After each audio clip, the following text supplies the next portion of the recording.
Yeah, yeah, you really have. We're live. Let me make sure everything's working. Okie And dokie. then we'll roll the show out. I'll make sure I've turned everything else off. Let's see what we got. All right. Yep, there it is. Whew. Man, I'm sweating like a dog. Yeah, yeah. All right, let's. I used to call it purging, but because it was kind of like, oh, I'm ill, and then I moved it to let's call it purging, and then I've moved it on to purification. It just sounds a bit lighter and a bit sweeter, you know. Yeah. You're purifying. Well, you're purifying. We can just call it transformation too. We can call expansion. It yeah. You can call it. I used the word purging the other morning, but I realized almost right after I did, it's not the right word. No, it's not. It's still got a sort of like a bit of a heavy negative energy to it, purging, isn't it? Yeah, yeah. And that's the thing too, you know. One day, you know, purging means one thing, and the next day it means something else, and that goes along with everything else. Yeah. Even the word truth, you know, even the word mission or duty, everything's just changing. Mm-hmm. Yeah, yeah. And different for each person as well, isn't it? There's that whole thing of that we all have our own stories and our own version of reality and our own, you know, the meaning of words and the heaviness in our experience and what we associate words with. It's amazing that we ever managed to communicate with each other at all, really, isn't it? I think it's all leaving us. I think you might be right. Yeah, it just gets so complicated with language, doesn't it? It's just so clunky. Let's get straight back to telepathy. Yeah, that's what I'm saying, and that's what's happening. Yeah. I was talking to a friend last night, and I was trying to say that, and again, so much of the stuff we try to say, we can't really say in words. But I was just saying, you know, what's happening now, to me anyway. For me, I'm not saying this is for anybody else. It's becoming it's becoming less verbal. And then they made the point that we've got to use words. But yeah, we do have to use words. We absolutely we do. But we're moving to a place where we don't. It's less verbal. I mean, and I don't know what that is. I mean, I don't think any of us have been through this before. But we got a few people in the house. Let me just recognize them real quick.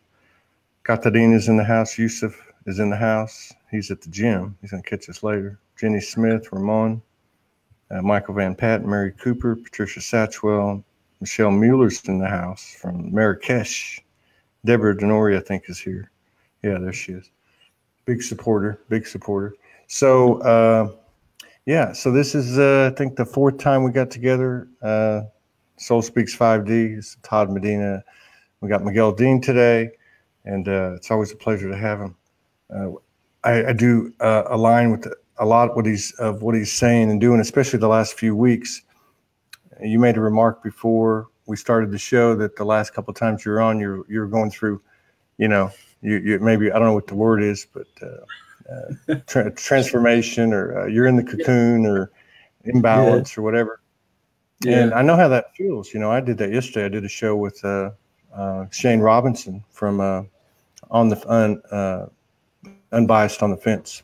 Mm-hmm. I'm going to be on a show today, and but I was just like, and it's happened many times, you know. And I always tell Morgan, I'm like, you know, no matter what happens, the show's got to go on. I got to go on. Very rarely do I, you know, cancel a show out. Like, you know, I was having some tech problems. What we were supposed to go on last Saturday. Yeah. Last Saturday morning, I got hit with this vicious, on the physical level, this vicious bacterial infection, which I knew from the beginning because Morgan had got it right before me.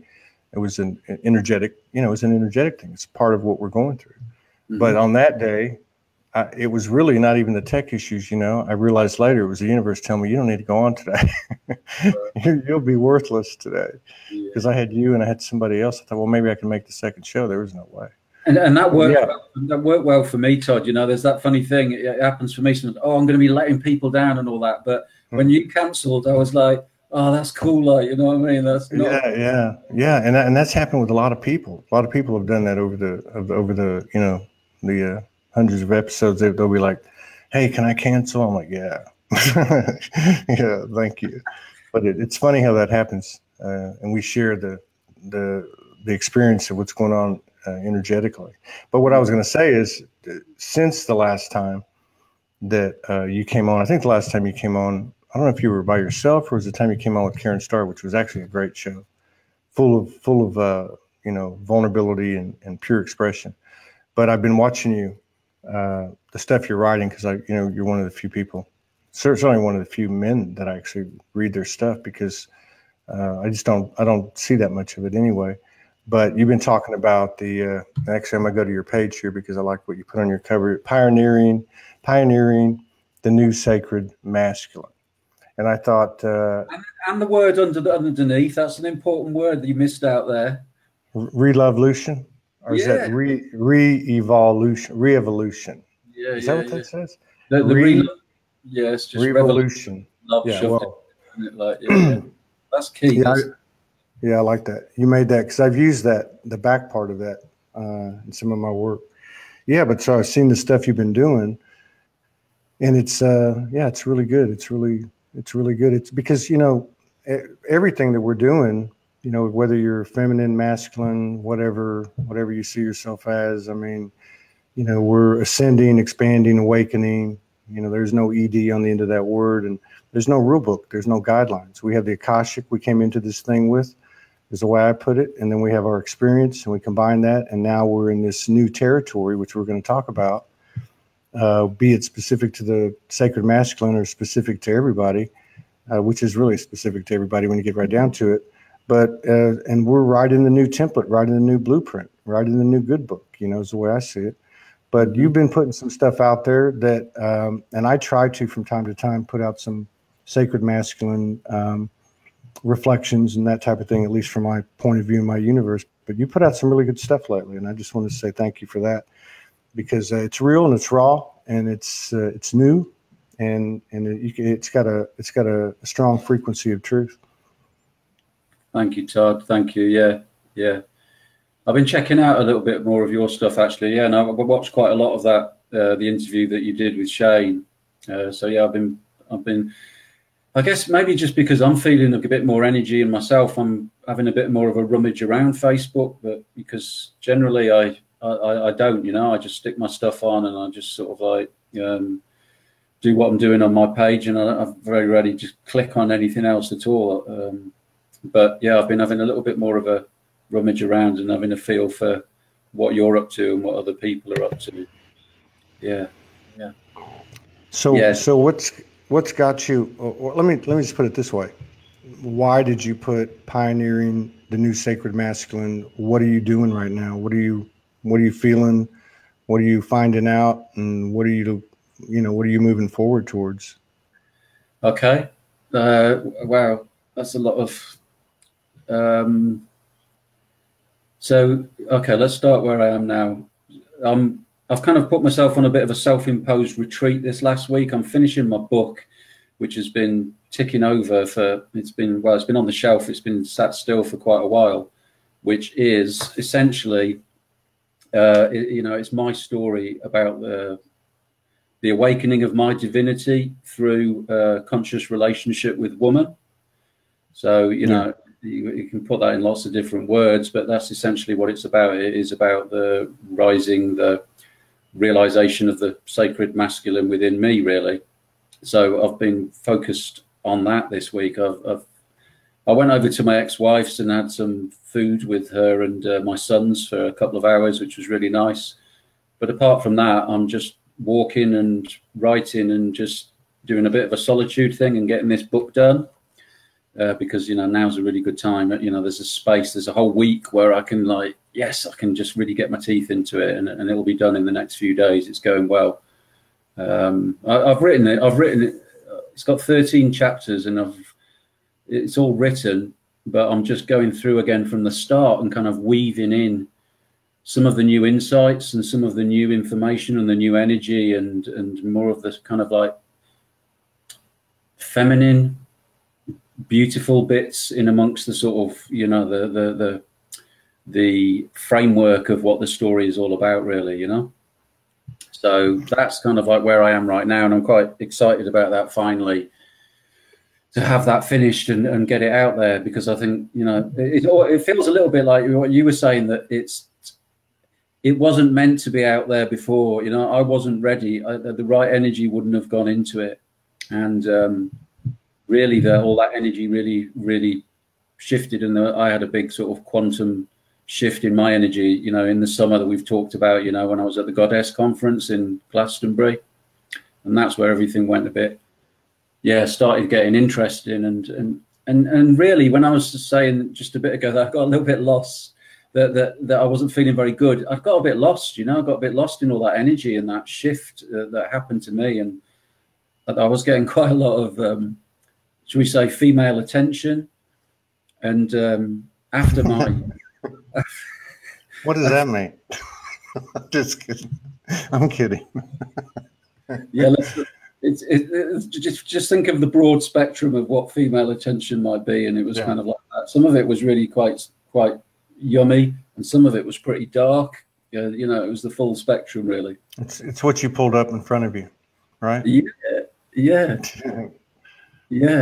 So go on. No, go ahead.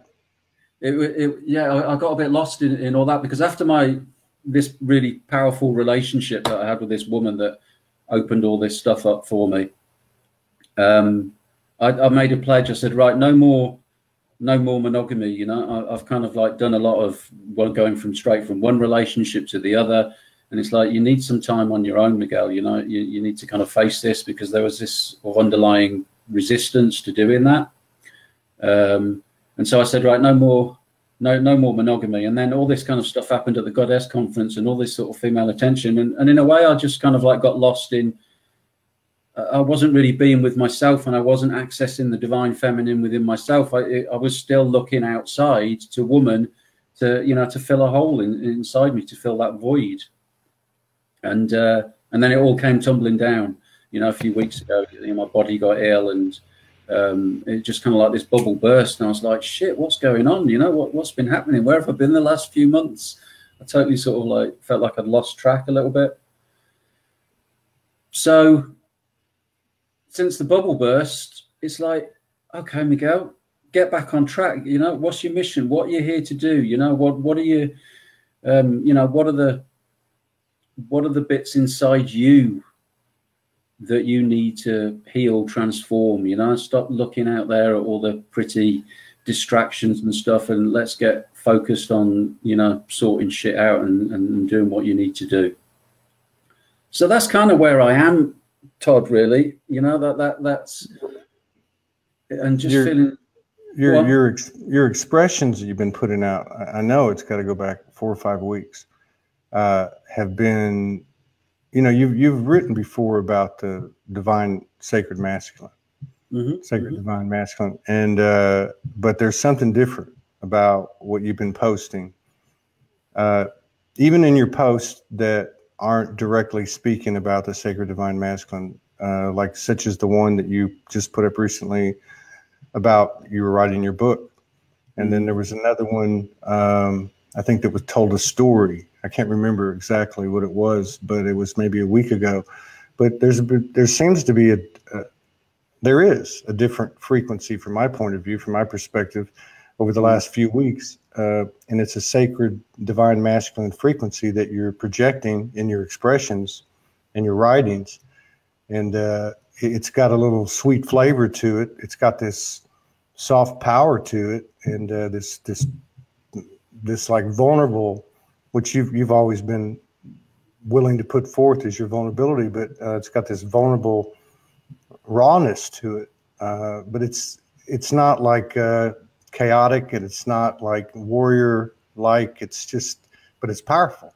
So is there anything that you can, you know, that you can point to that kind of put you in that frequency? Yeah, you know, as I say, I think it's a lot of, you know, just about this shift that's happened for me. You know, that bubble burst, and I guess I Yeah, you know, the focus was inwards again rather than outwards. I guess that's, you know, that's probably the best way of describing it. And, you know, I love vulnerability. I'm kind of, I could get obsessed about it. I just find it so juicy. And I have to hold back, you know, I have to hold back on my honesty and vulnerability and stuff that I post, because I just kind of, I get reminded that now people possibly aren't ready for that. And you know, to communicate it in the written word, there's so much room for misunderstanding and so on.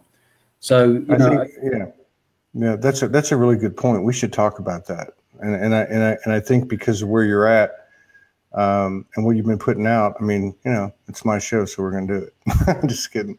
But no, seriously. And the reason I'm saying that too is because I've kind of come to that point too. You know, we use these words: authenticity, vulnerability, and again, you know, 6 months ago they meant one thing, now they mean something else. And I had an experience with a good friend of mine a week ago, in a conversation, and in that conversation, I just, you know, I felt like a sacred divine masculine point of view or core.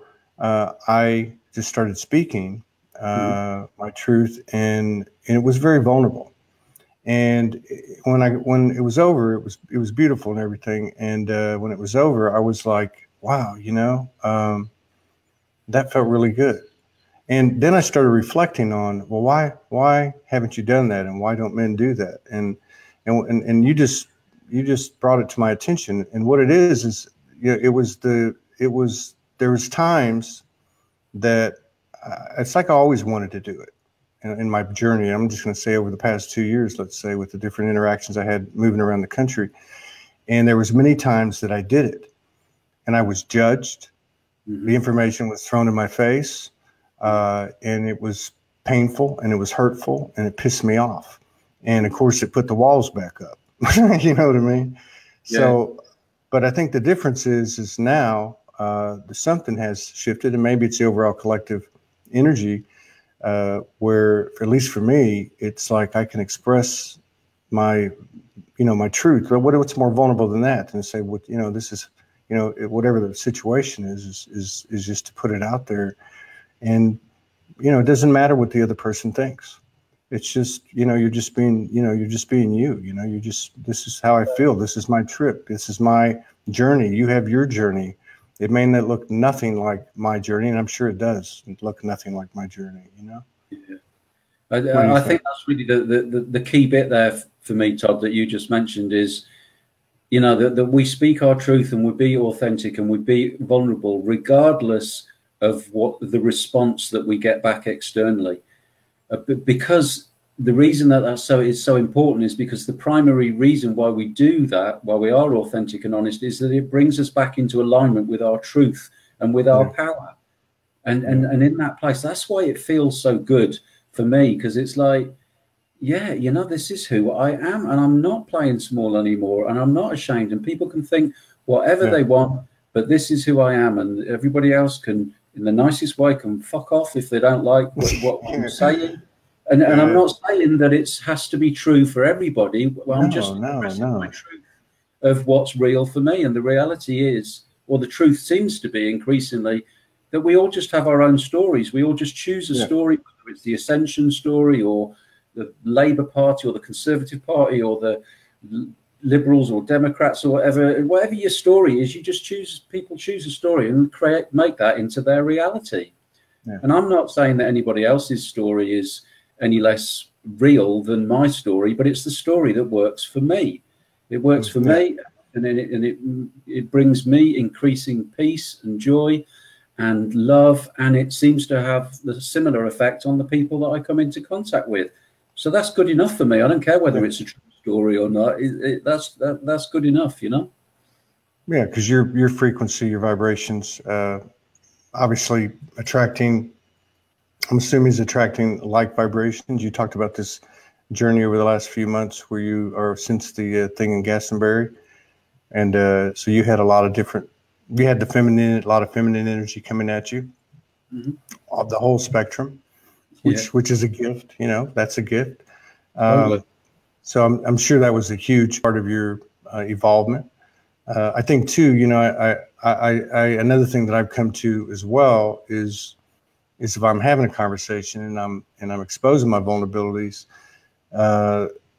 and in the past, where if there was some pushback or judge, and this is all perceived from my own universe, I'm not judging the people I'm talking to, that I would be focusing on that external force rather than what is, you know, what is it, why is it uncomfortable in me, you know?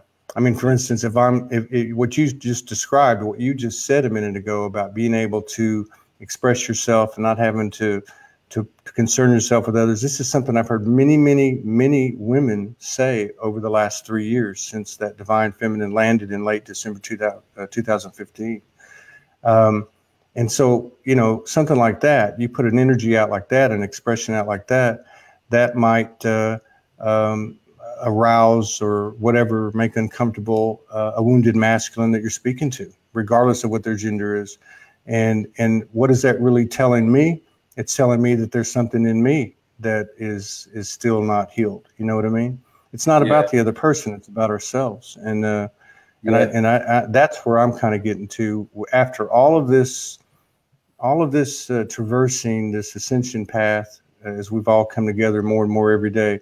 And there was the feminine, and then was rising, and the masculine's rising, and what is this and what is that? And you know, at the end of the day, we're all the same.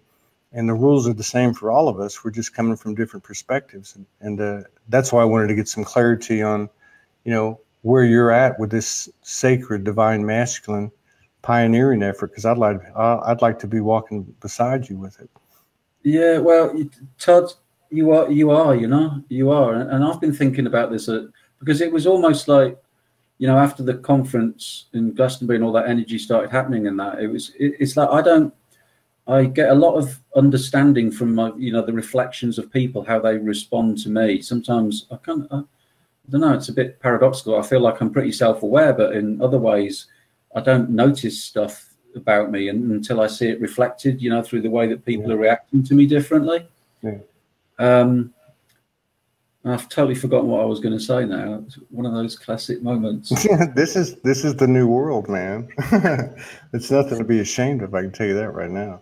No. But you know, just you know, like I said, there's been so much. There was so much talk in three, and I remember, and I don't know how it went for everybody else, but I remember late 2015, there was a tremendous amount about the Divine Feminines landed, and that went on for a while.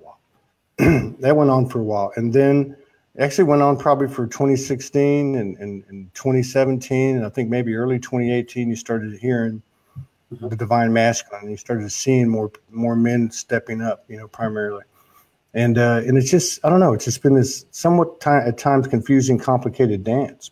But to see what you're putting out, to see what some other brothers are putting out, I'm starting to see a different frequency, and I can't really put my finger on it because but I see it in you. I see it in your expressions, and maybe, like we were talking about before the show, maybe we can't even explain this stuff. You know what I mean? Maybe we just have to. Yeah, we just be it. We just do it, but it's there's something that's, because it's been coming up for me a little bit. You know, well.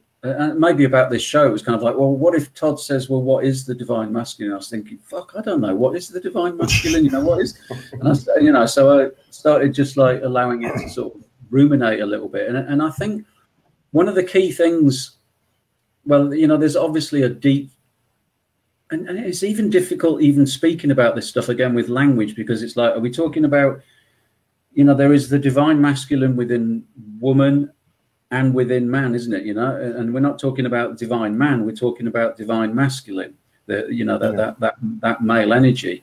But then there's you know, I've had a few comments on some of my posts kind of disputing and sort of saying, yeah, but we're still using the language of polarity, and that's old paradigm now, and you know, and I get a little bit confused. So, you know, it's how do we actually talk about this this stuff clearly?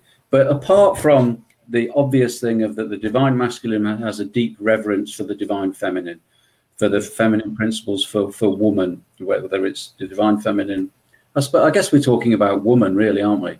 That man has a you know, a reverence and a deep love for woman, for all that she is, for the bringer of life, the womb and the creator and all the incredible magic and stuff that happens through woman. And the other big thing that comes up for me is that, you know, that it's about the collective, and it's about, you know, not the man that just says, what can I get for myself? How we've been conditioned in society, this dog eat dog thing. It's how can I benefit the collective? And it's almost like, you know, that has to come from an understanding that we're all connected. You know, the law of reciprocity, and as I do to another, I do to myself. You know, Maharishi asked, you know, how should we treat others? There are no others. We're all one. So it's all kind of like woven together, that there has to be this understanding for the divine masculine to rise. There has to be this understanding that that we are all connected, that as I do to another, I do to myself, which then almost kind of like leads us into, well, then we're talking about consciousness, or we're talking about the great mystery, or we're talking about God. We're moving into that whole realm of what I perceive with my senses is just the tiniest little tip of what's actually going on here in this 3D dimension. So that seems big for me. But, you know, if I look back at it, and if I, you know, I really just want to look at myself, you know, in these situations, but in the work I do, and, you know, in just living and existing, we see our brothers. We're talking about primarily masculine energies that are male incarnations. It's, you know, pretty much usually what it is, not always. But my point is that, you know, I look back and see the wounded masculine and that I was, and different, you know, different levels of it and different examples of it. And I see it, like you were talking about earlier, in the people you come across, in the interactions you have, whether it's something you look back and see that you were that, or you're discovering that you are that now. And so I think about that and thought, well, if I'm imbalanced, if I was, or at this time at some level in the spectrum, imbalance in my masculine, then what does that mean about my feminine? You know, people talk about divine union, they talk about divine marriage within. I mean, I've always asked the question, how do you know when you got there? I've had experiences where I've felt the union energetically within my body, but this thing's limitless. It never stops, you know? Yeah. And so I guess what I'm saying is that, yeah, you're getting back to this, to the, you know, oneness is oneness. I think we're getting to a point where we're getting into an area where it's achievable that we can take this this gender out of it to a degree, because there is a reason that we're incarnated in the bodies we are. Yeah. We're definitely moving beyond the sort of polarity stuff, and, you know, and the clear definitions of you're a man and you're a woman. That's definitely. Here's a really good comment from Claire Louise Lenham. Mm-hmm.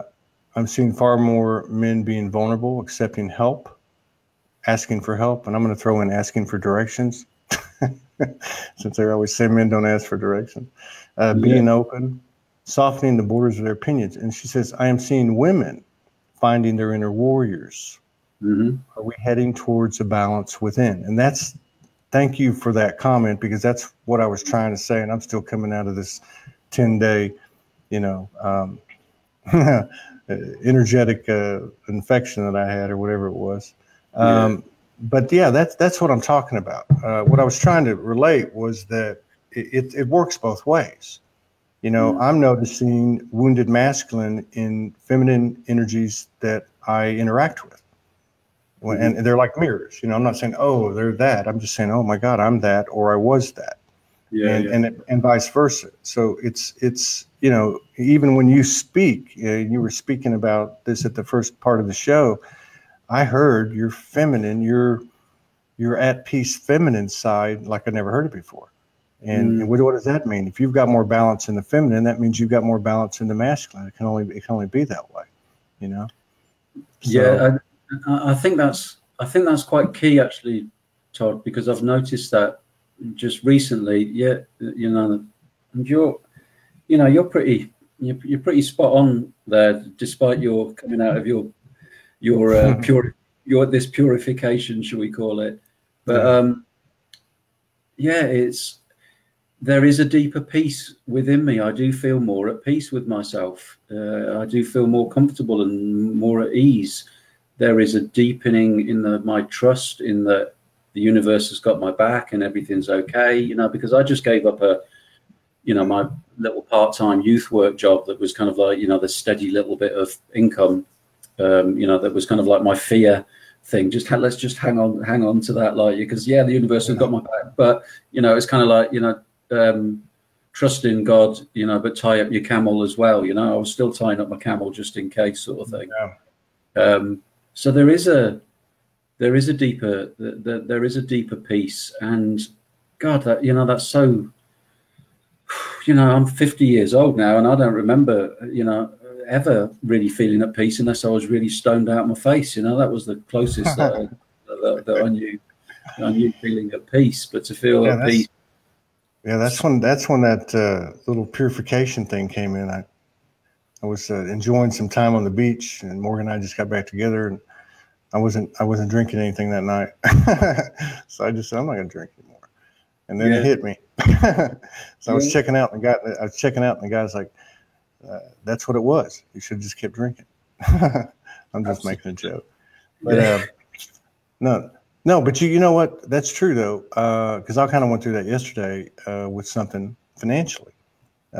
You can't have your cake and eat it too. It's an all or nothing deal now. That's another thing about this energy, whether we're talking about the evolution of the masculine, the feminine, or just the soul itself in this realm, or any facet of it. It's an all or nothing thing. You can't keep your foot on first and try to get to second base. I mean, it's just not going to happen. That great divide is not so much people divided. It's your own consciousness divided. We can no longer, if we're not, duality. What's the opposite of duality? I mean, we cannot split our consciousness like that anymore. We can't do it. No. Yeah, it's and when you say, and I think one of the other sort of gauges of how we're doing on that divine union, if you like, is, for want of a better word, how our powers are doing, our intuition or our knowing, or just kind of like energy stuff, and again, I know what's happening with that a lot by people's reactions, when I'm working with clients or whatever, or people that and sometimes it's not like a positive reaction. It's a really extreme kind of like negative reaction, and it's like, all right, something's shifted, something's different in me. So I think that's a good way of gauging what's going on with you. How sometimes I know there's a catalyst element to my energy when I'm working with people, and sometimes it's like, depending on where I am, you can see how quickly they move forward and how quickly they're getting stuff and so on, and insights and realizations are happening in that sort of dynamic that's created between us. Yeah. And the key too, like you were saying, and part of that too is what what's it telling me? When that focus, and that's what I'm finding is when my focus is less on, it's not even less. It's either on the external, on the other person, if we want to use that example, because it doesn't always have to be a person. It can be the programming of the financial, part of this realm, or it could be the programming of the medical part of this realm, or whatever, the family cultural aspect, whatever. But if my focus is on that as being what needs to be fixed, or what the problem is, or whatever, as opposed to why am I feeling this way? What can I do to align with that energy that I feel is separate from me? Because it's really not separate from me. I can't do it by focusing on it and telling it, oh, you need to do this and you need to do that. But I can do it by, I'm learning to shut the fuck up and just stay quiet. And if I have to, and for as long as I can, and just say nothing and just keep moving forward. You know, Morgan came up with a great thing the other day, and she's like, you know, we're taking a long walk at night, you know, night after night we like to walk, and then we just talk about different things we've been through. And she's like, yeah, and then again, you go to bed, you go to sleep, you wake up, and none of it was even real, and you start new, you know, which to me is like a very presence in the present kind of approach, because everything gets you know, it's like the Christians say, born again, or turn the page. You know, I mean, you're literally starting fresh every morning. That's awakening to me. Every day. There's a nice Buddhist saying, every day we are born to start our lives anew. It's what we do today that matters most. Yeah, for sure. And another thing that's been coming up for me, and maybe in this shift and this peacefulness, is a letting go of attachment. I just kind of feel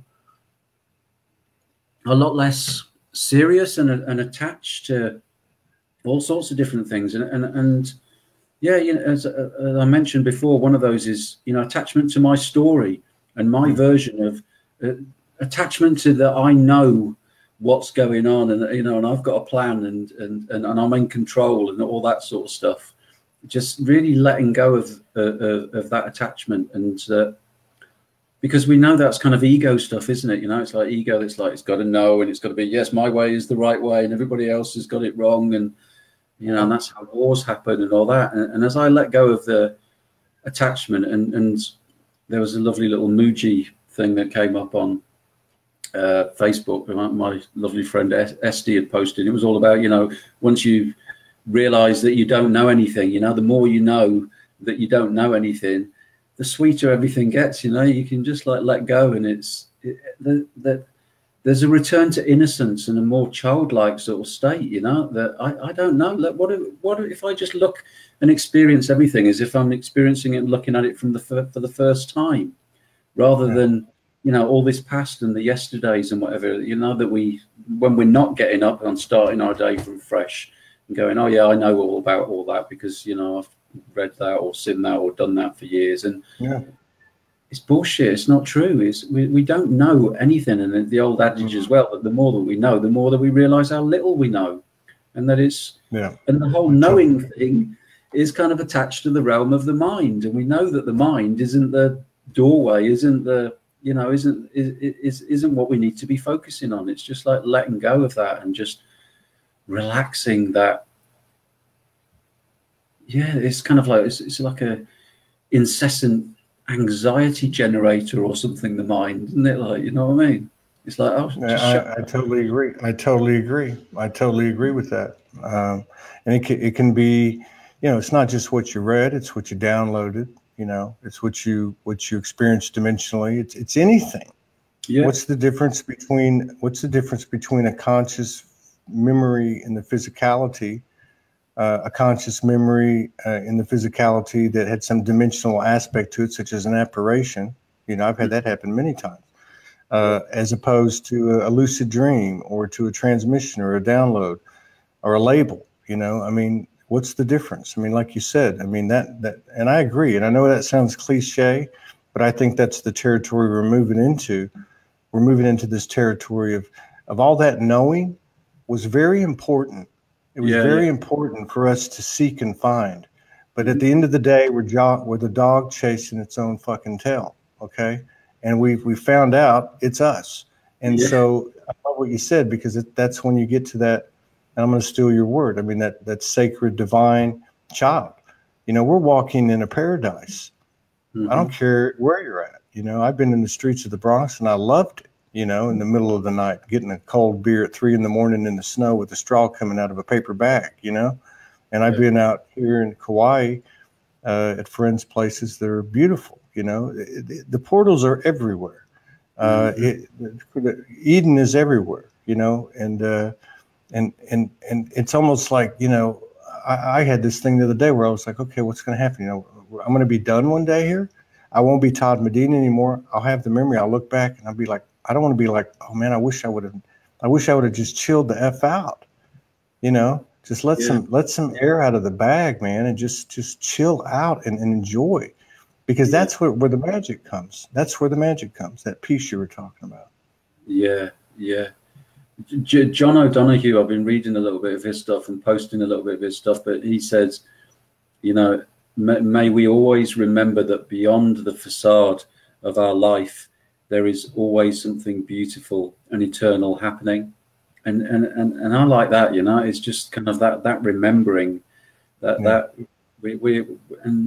I guess that's just beginning to infuse my reality more, you know, my daily life. It's less of a concept and a thing that I remember to think about every now and again. It's more, it's, you know, it's like marinating into me, you know, gradually it's sinking in and it's soaking in, and it's more of a being than a separate concept that's just stuck away in a little compartment in my mind.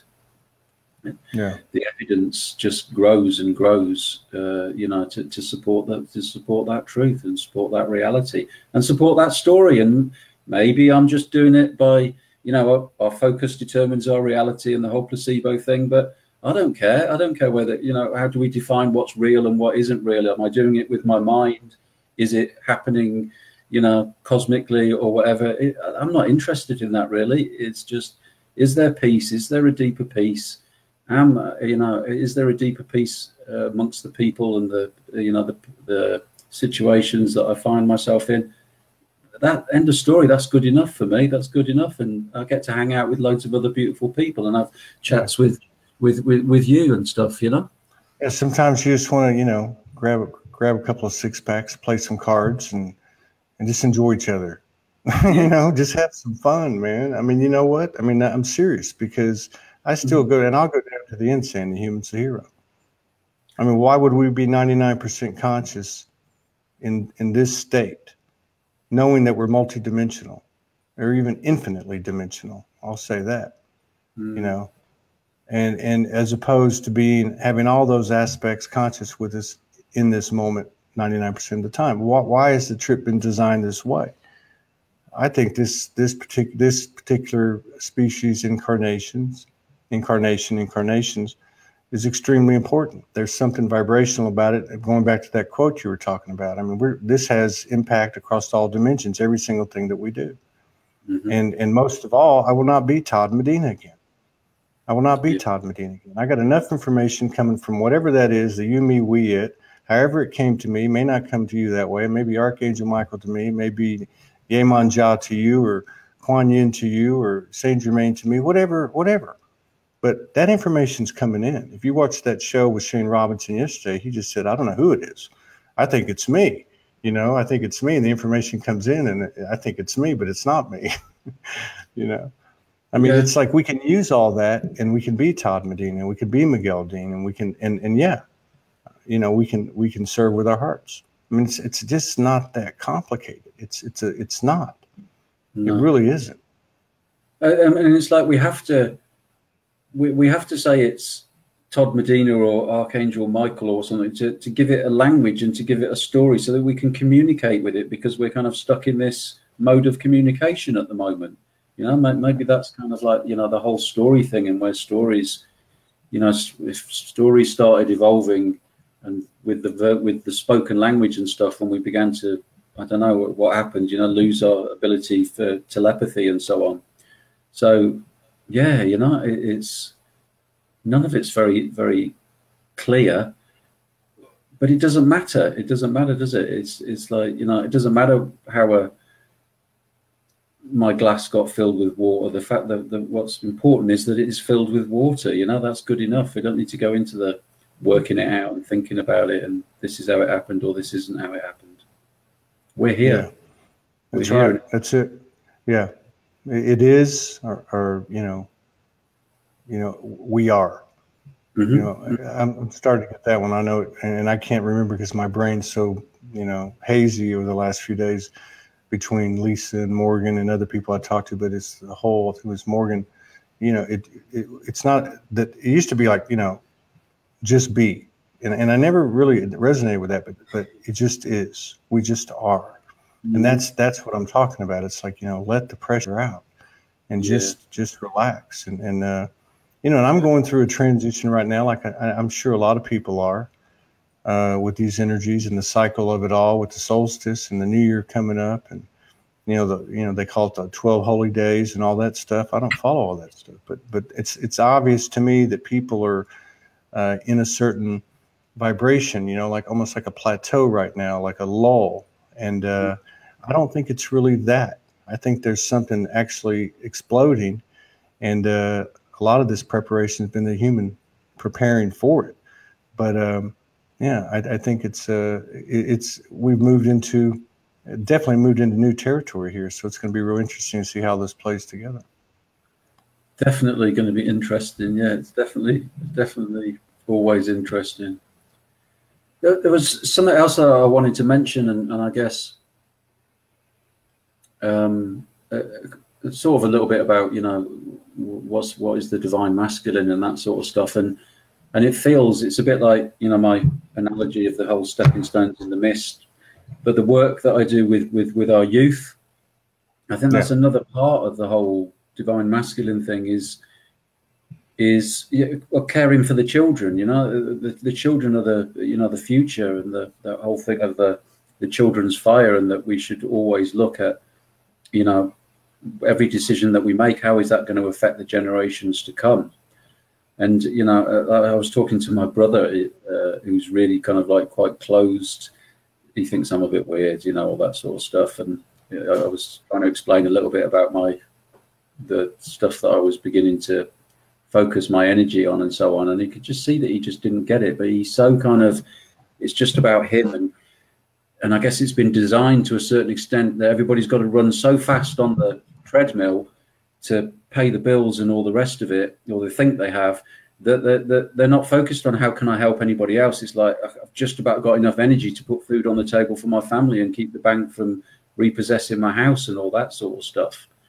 But when we break out of that and we start thinking about the kids, what's the pattern that's emerging for me is that, I've been working with youth for nearly 20 years, but what's happened is that, all I work with now is young men, and there was no conscious decision for that at all. But when I look at and see who my clients are and see who the young people I'm working with, they're all men, and it's all about that, rites of passage and nurturing and and supporting and giving some direction to the young people that are coming up, that are being born.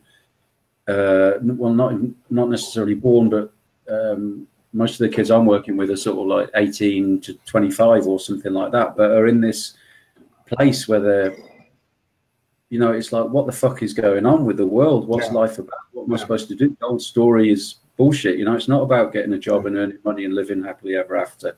So what am I supposed to do? And most of them are going, let's just get wasted, and let's have a party. It sounds like that's something you pulled up for yourself.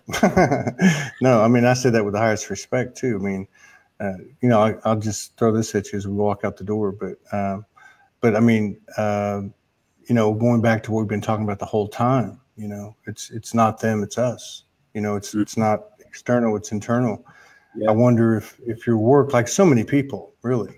So many practitioners, and even what we call light workers, like light keepers, grid workers, so much of the work that they're doing even can look very much like a collective, an effort for collective healing or external healing of others, but it's a healing for ourselves. And I know a little bit about your story, which is more with your mom and with the divine feminine, which is I can identify with, but that's an interesting thing, and I commend you for that too. And absolutely, I think bottom line is whatever you think it is, whatever you think that sacred divine masculine is, do it. Yeah. Be that. I'm putting some, with this shift that's happened, I've got a load more energy and ideas and creativity and stuff's coming. So, and one of the things that I'm started doing is with some of the young men that I'm working with, we're going to do a bit like this. We're going to do some interviews and put them on YouTube. Probably going to call it Beyond Suicide, Self-Harm. Beyond Suicide and Self-Harm, because it's just like such a recurring theme. So many young people struggling with that. Yeah, that's it. I don't want to interrupt you, but I got to go into the next. But I was going to say that's a great idea. And with this network, you know, I'd love to, support that any way that I can. We are going to be independent real soon, and we're getting the very final pieces done. I'm going to reach out to you right prior to that. But I'd love to support something like that. That's a fantastic idea. There definitely needs to be younger frequencies out there projected, and we've gotten a few in lately, and they've gone very well. So I think, especially the masculine, we had a hippie icon and Andy Horry from the UK on last week, and it's a totally different energy. We need all of it. We're all pieces of this big jigsaw puzzle. So, yeah.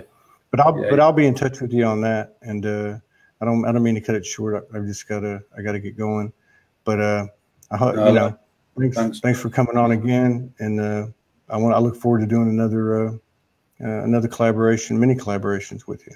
But I'll be reaching out to you soon. I appreciate it. Thank you, Todd. I appreciate it too. It's always good to spend a bit of time with you. Big thank you for what you're doing. Yeah, thank you. Yeah, you too, brother. I see you. Right. Yeah. Peace. See you later. All right. See you later.